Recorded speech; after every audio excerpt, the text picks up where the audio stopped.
Some new details out just in the last few minutes on WeWork and Softbank. Joining us right now on the Squawk Newsline with the latest is Maureen Farrell, IPO and capital markets reporter at the Wall Street Journal. She broke this news.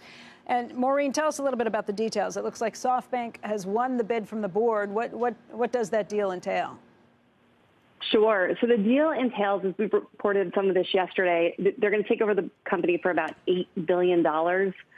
Probably the most stunning part of this deal is the payout to Adam Neumann, the co-founder and CEO. It looks like as part of this, he's going to get a package worth about $1.7 billion. And that's divided, it sounds like, into about three parts. He'll be able to sell about $1 billion of stock into this tender offer that they're going to launch. They're going to pay about $3 billion. Employees, investors can sell. Adam, based on his stake, it'll be up to roughly $1 billion.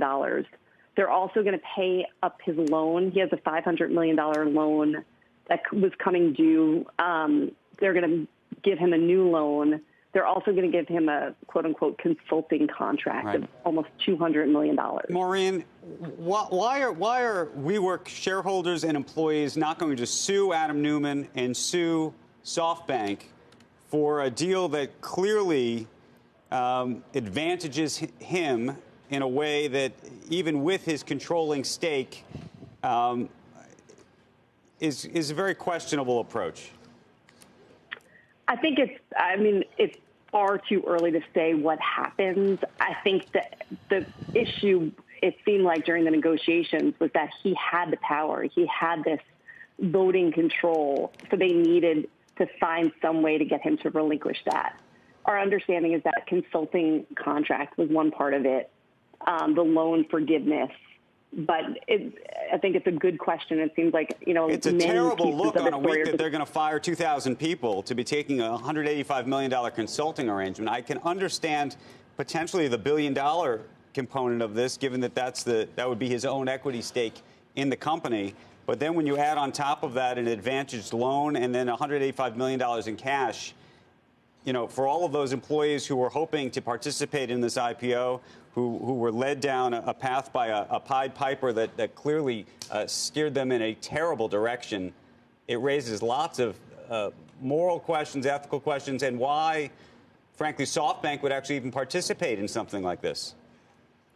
It's a good point, and there are huge questions around this. I mean, a month and a half ago, we were talking about, maybe 2 months ago, a $20 billion valuation in an IPO. As you said, employees, investors could have sold shares, and that was even far below where they last raised new money, the $47 billion. So we've seen this rapidly shrinking valuation for this company.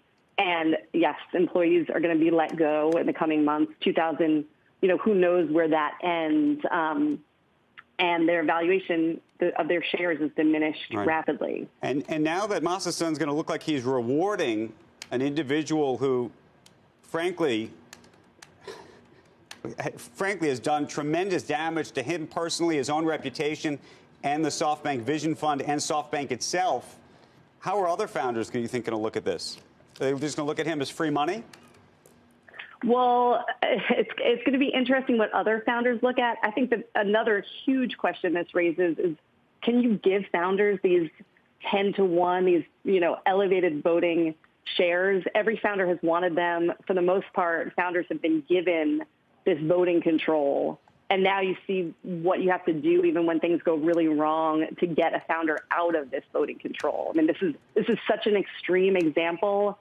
But it's hard to imagine that this is not a tipping point where these kind of voting shares, these sort of the really founder-friendly terms, it's a real question as to whether we'll see these. There are so many founders that SoftBank had invested in, frankly, who were disgusted with Adam Neumann. I would be surprised if they could stomach this kind of transaction on a morning like this, because one of the reasons that he was willing to actually get out of this deal and turn on Adam Neumann was because other founders were disgusted by it. But for him to now be paying him, I don't get it. But hey, Maureen, we are out of time today, but we want to thank you for calling in. Again, Maureen Farrell. Thanks for having me. Thank you.